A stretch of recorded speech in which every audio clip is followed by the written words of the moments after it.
Good morning, everyone. So, happy Thursday, 23rd.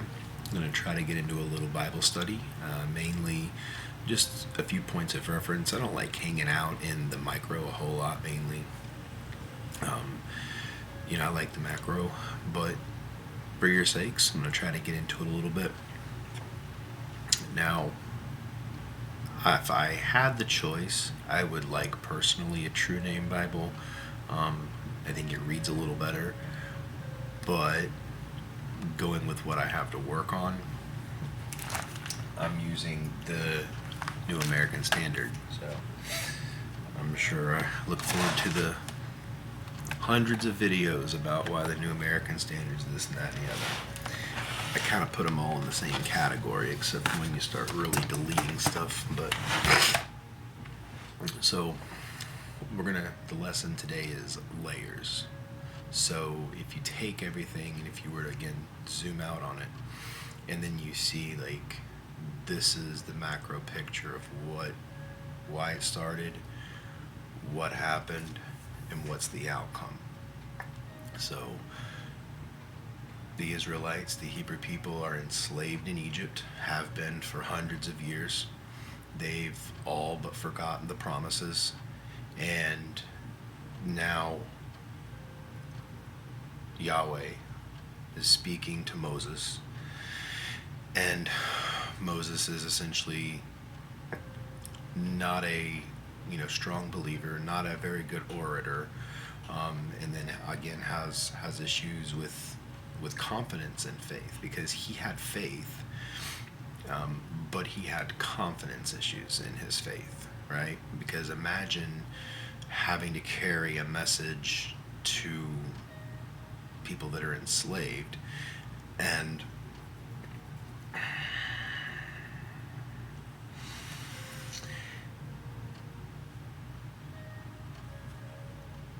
go tell Israel that their Lord, right, their God, their mighty one, is calling them out, and is calling them out of Egypt. In their mind, they want to laugh, they want to cry, they want to beat him up. A lot of them wanted his life, because what he was saying was so outrageous.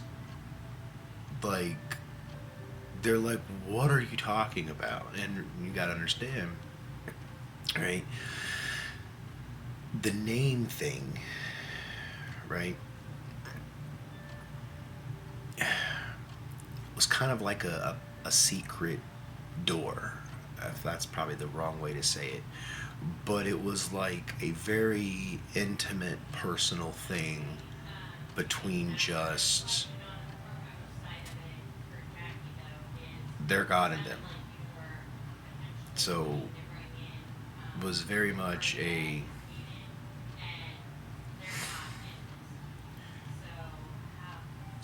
like we call my daughter Yah, right? And to a stranger, it don't make any sense. To even extended family members, it don't really make any sense. And really, in the extended family members, right, we call her by her name, but out of a sense of like being in the same house, right? Call her Yahweh, and my name, right, Yahweh. So Yahweh is my intimate name with my people. When they hear that name, my people will, no matter where they're at, they typically will bow their head, they will say a prayer, they will cover their eyes, they will go into like a deep seditious type of prayer, like blocking everything out and then just going into it, because it would almost be the equivalent of, you haven't seen your dad in so long, and you loved him so much, and probably that father-son relationship. Israel is my firstborn, So it has been, as a people, a son of perdition, but also that carries to the individuals, right? Trouble between father and son, a house divided that cannot stand.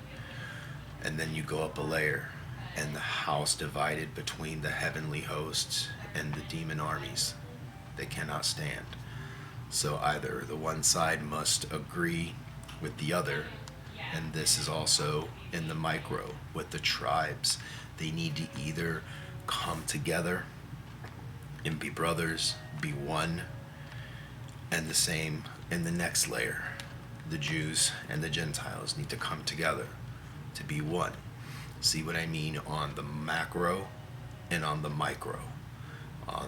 And it continues all, remember, spheres, right? Layers and spheres. And there are layers of truth. And the more truth you're packing into things, the more dense that truth is, which makes it more weight, gives it more girth. So,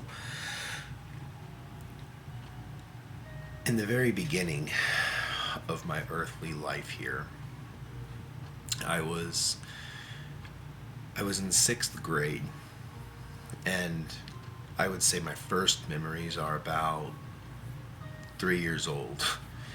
And I remember when my spirit came into me,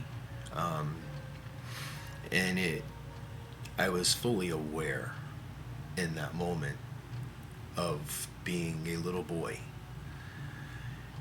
And at that moment, almost out of fear, I didn't really realize or what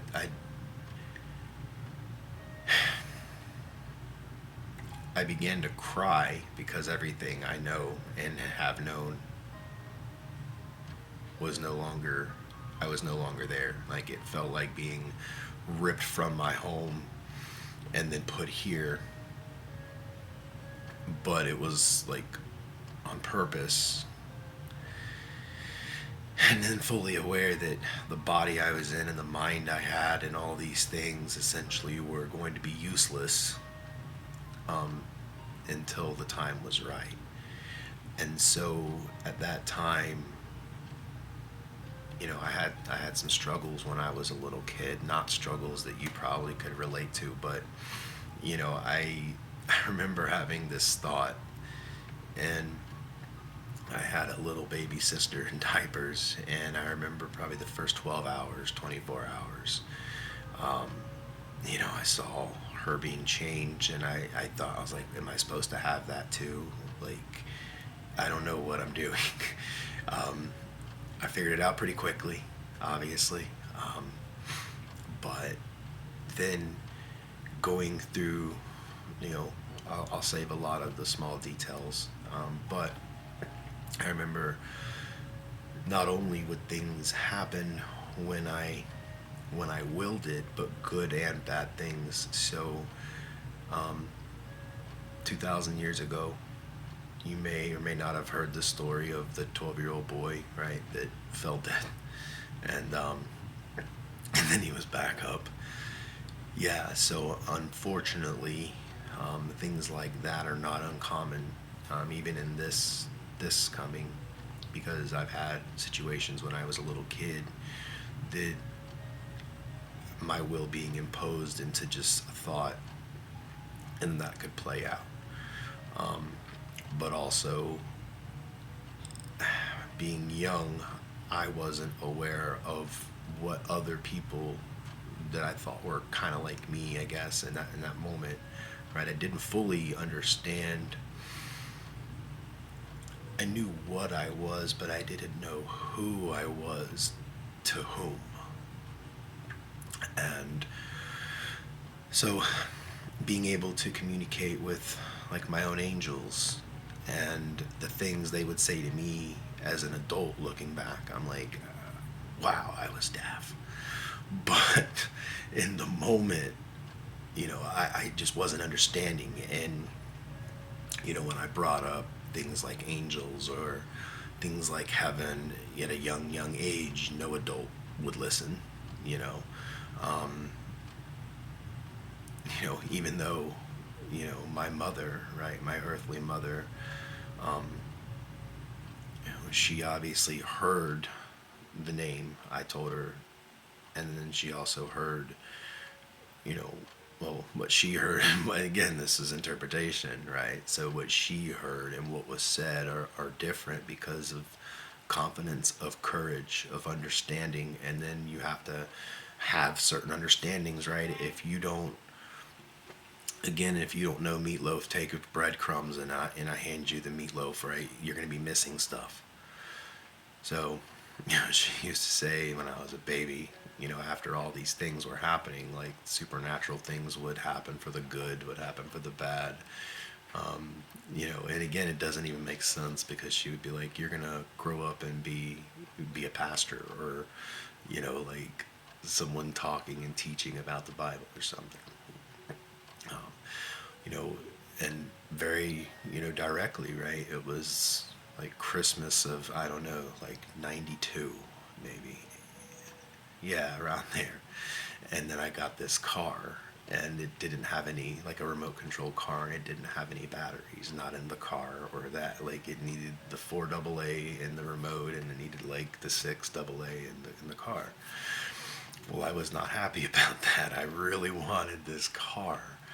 And so, like, and instantly I got well, nothing's open, so we'll have to get you batteries tomorrow. And I remember, like, I got really, really frustrated. A little tear came down, and I started getting mad.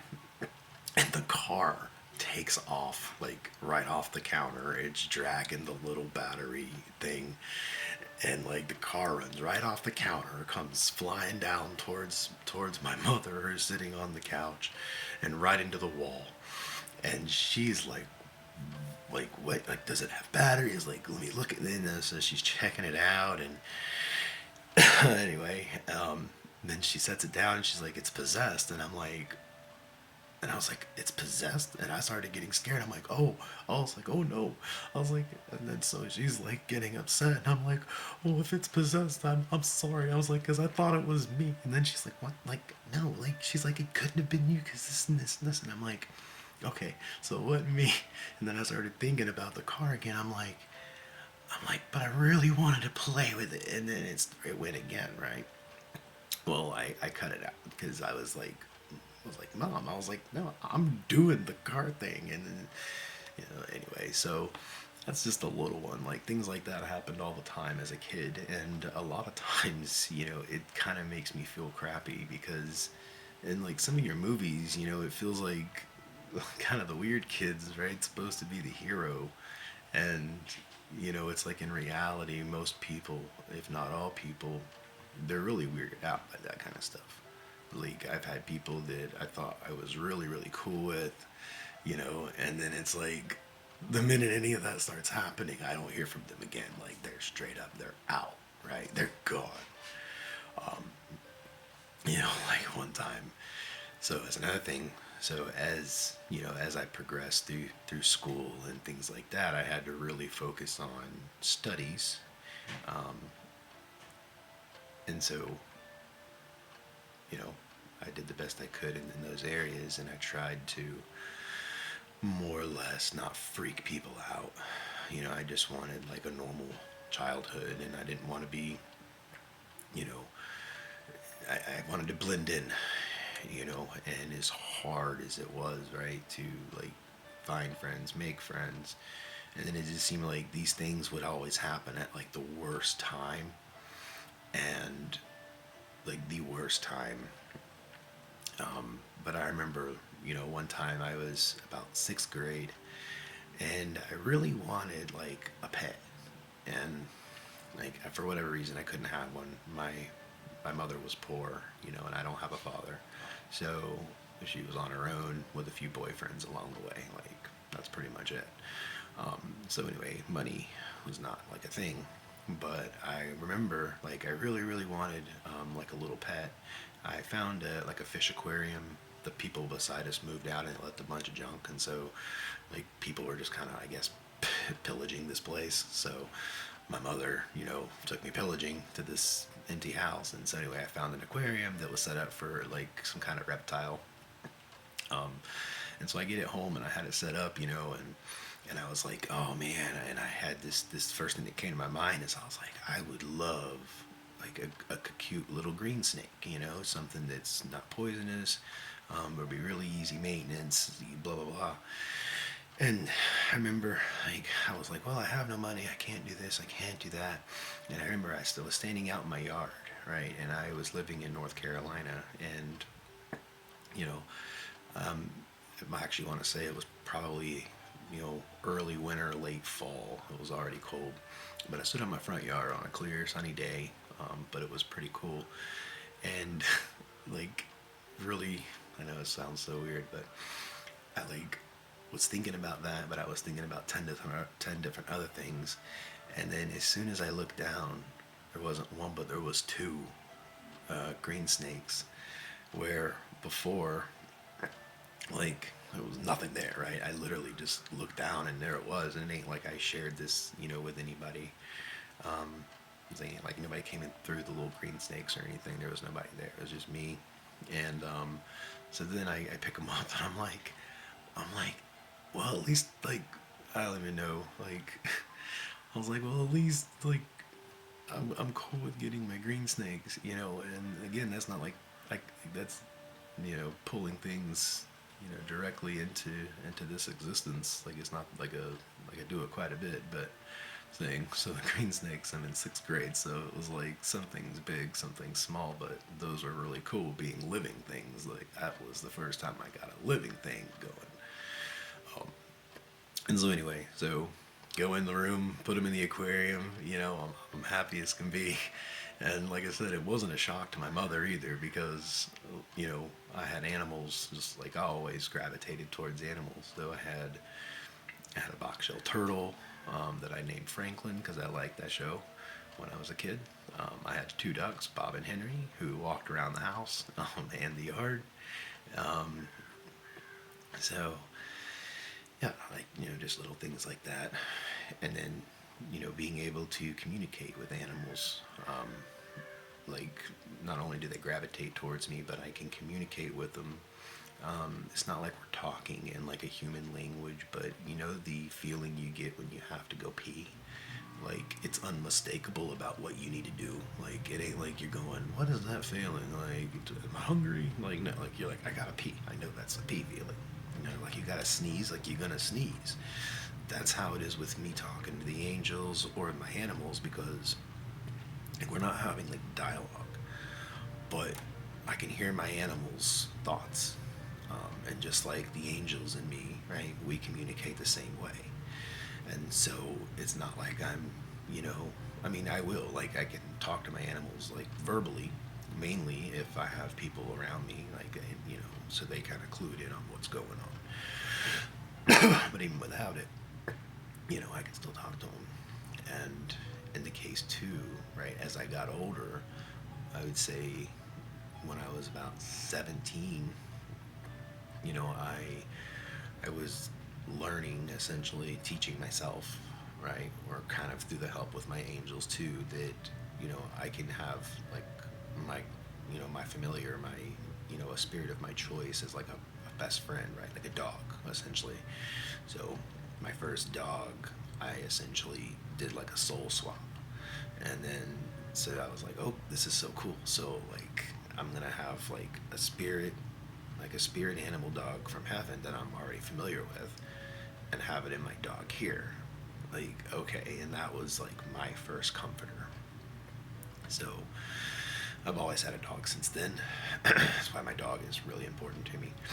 But and anyway, so that's basically the first time on this coming that I was able to do that, is essentially give a spirit into the flesh of an animal on earth that otherwise didn't have a spirit or spirit connection. And so I basically made that dog into my dog from heaven. And so that was Gage, right? And then I got older and I needed a different type of spiritual companion in my dog. So then I had Dixie, and then my final dog here is Atlas, right? So all had a different purpose. for a different time. And even though I'm the one that did it, I can't understand why in the moment I did what I did. But looking back, I'm fully aware of like why I did those things. So this is interesting, you know, just kind of sharing.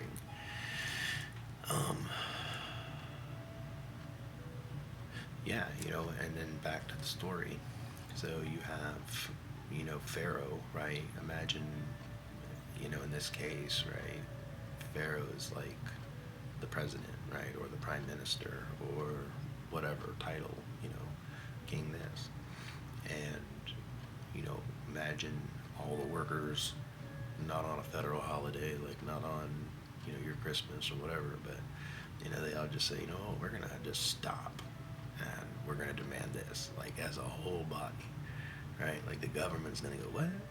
Like the king's going to go, no, like you butts need to get back to work. And unfortunately, right, what makes things harder in this time is because a lot of you have a buy-in, right? Because the beast system provides for you. So like that is your God. You know, you're a slave to it. The reasons for obeying it are bigger than your fears of leaving it. And that's the trap. So that really is why it's blessed is the poor, the meek, the downtrodden, because if they never even had a chance to marry the beast and drink from her tit, then it's like you're not missing out, you know. And it's almost like when you stand back now and go, I'm so glad I didn't amass $1 billion empire or $1 million empire, or even find a job making 100,000 a year, because, you know, I don't think it's possible, me being who I am, but it definitely makes me kind of afraid, or it did at one point, you know, because I knew it but didn't know it, like knew it but didn't know it. And almost like I knew it, but I didn't want it to be true, because I felt so flawed in my own self that it's like, oh man, this is going to be rough, man. I mean, this is going to be tough. Like, this is going to be tough. You know, but at the same time, you know, I am fearless, and I have courage, you know, and I fear not, because, you know, I do know that the Lord is in me. In me wherever I go, because it was like your father teaching the young kid how to drive the car, right? Father's like talking to Moses, and he's like, oh my gosh, and then he's talking to Aaron, he's like, oh my gosh. So then he's like, okay, he's like, I'm changing your name to Yah is deliverance. You are now my body, my vessel. So will you marry me in spirit? Will you be me and I am in you? And it's like, absolutely, like, this is not only an honor, but this is gonna be a trip. And so then I waited, right, and I fasted and I did all these things, and then I met, you know, Source, Father Yahweh, and then he entered me, and then whatever I was, who I was before that point, died. It was gone. And so I'm forever known, right, at that point, like, Yehoshua, you are the son of Nun, right? Now grab your sword and go fight giants. We're in this together, literally. Like, I'm working your body, you're working my ruach, and we're gonna go do some stuff. And bam, right, starts that legacy. And then bam, right, time 2. And then now bam, times 3. Because I guess having the direct spirit in me, I'm able to see all things, I'm able to understand all things, and I'm now like a permanent fixture in the ruach, in the spirit. But not that I'm new, like I'm still me.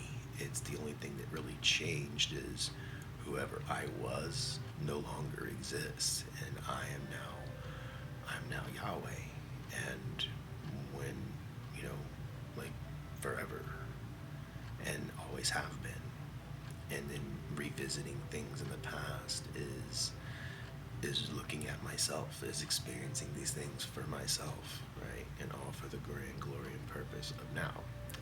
So we'll go to part 2 here in a little bit.